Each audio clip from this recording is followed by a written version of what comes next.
Couples,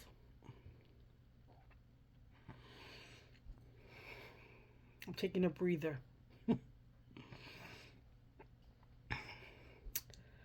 One of the biggest issues and conflicts that happens in marriage among couples that leads to divorce and separation is the lack of active listening. Active listening is such a special skill to have, a must needed skill to have in marriage, in relationships, but yet it destroys marriages. People don't get it. It's draining,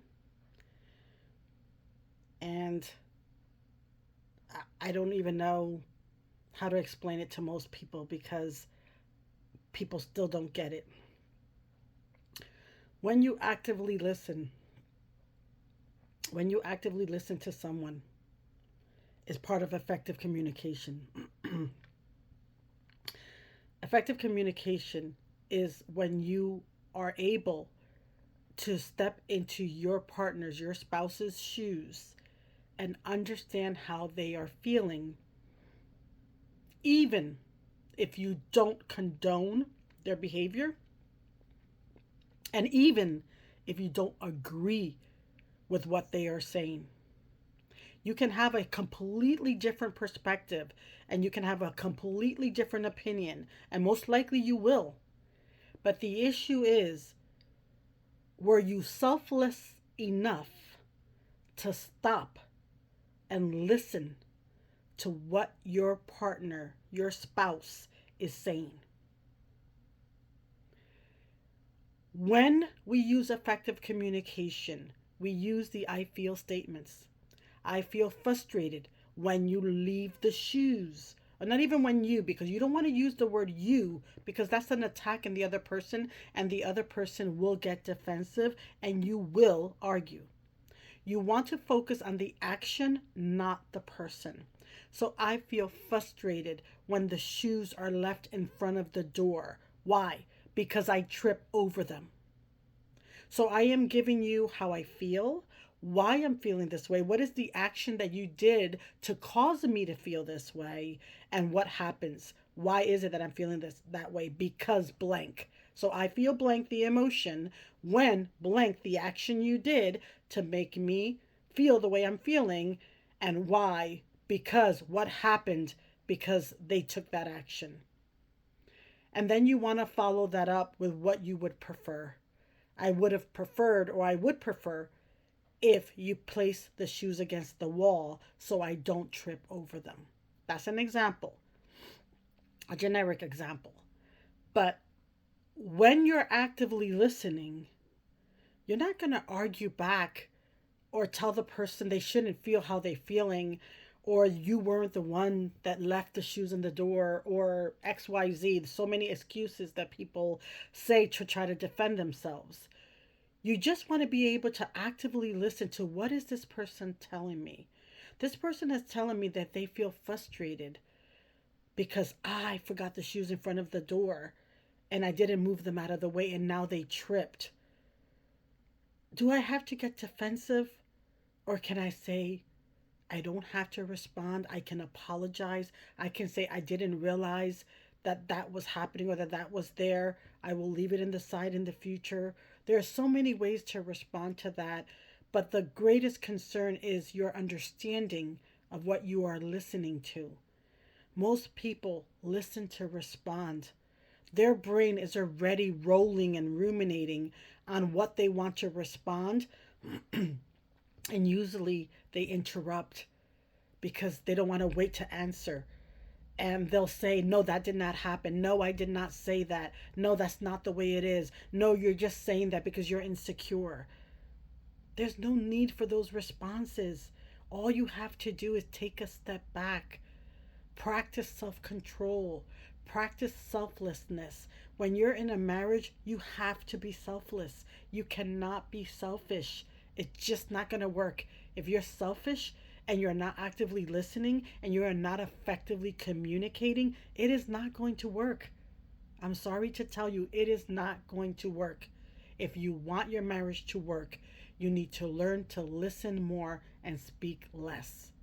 Listen to what you are hearing.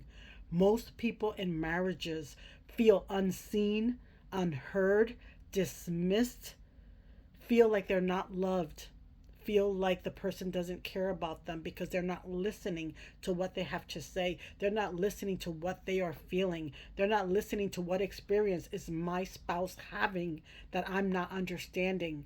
We have to come to a place of actively listening, effectively communicating, and trying to focus on a solution to the problem.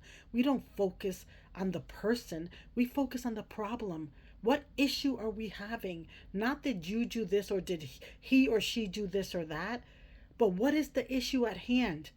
What is the problem that we're having? What is it that we're arguing about? What is the conflict? We bring that problem to the table and we say, this is the problem we're having. Let's think of options for solutions to that problem. If we want to rid ourselves from that problem, we have to come up with options and solutions. If we keep focusing on the person that they're doing something wrong or saying something wrong, and you're always going to have that person on defense because the brain is going to activate into that trauma mode, into that survival mode, into that fight flight response. And the brain says, defend yourself because you're going to be attacked.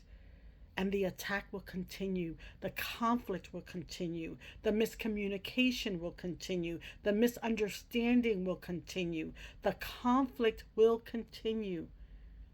And it will bring a wedge between a husband and a wife.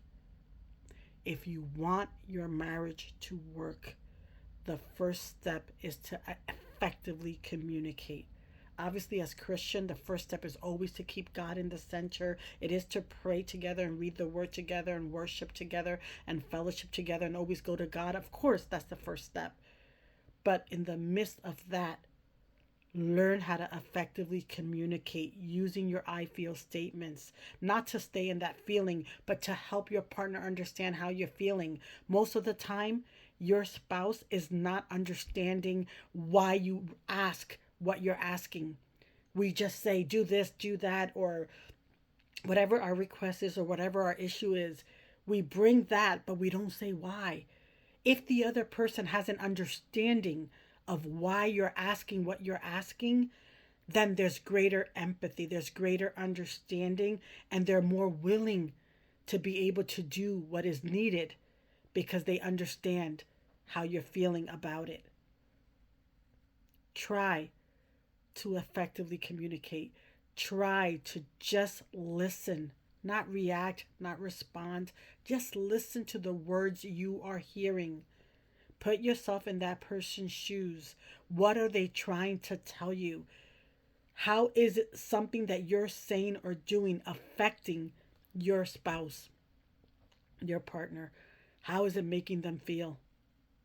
And if you care about that person, if you love that person, then you will come in the spirit of selflessness and accommodate your partner at a reasonable way, obviously. But you will accommodate them because you're not thinking of yourself. You're in this marriage to be that person for your spouse.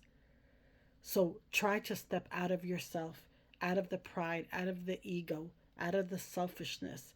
Try to step out and try to understand how am what I'm doing is saying affecting my spouse. What is it that I can do? What is it in my control that I can do to change the circumstance, to be able to solve this problem, to be able to be selfless and cater to my spouse so we can help each other out, so we can communicate better, so we can begin to resolve problems and conflicts together and move forward. So I pray that you will listen to each other, that you will practice that skill because it is a skill that most marriages do not have. It's a skill that has to be practiced until you're able to master it. But it's a skill that is so important for you to have, a must to have in a relationship. If you don't have it, you will continuously have conflict over conflict over conflict until it causes a separation. So, my advice to you, my counsel to you today is begin to practice effective communication. Begin to practice active listening. Begin to practice selflessness. Begin to practice really being in tune with how your spouse is feeling and why, and try to be able to be there for each other as you begin to grow with each other, learn about each other, and begin to love upon each other in a way that you're serving each other. God bless.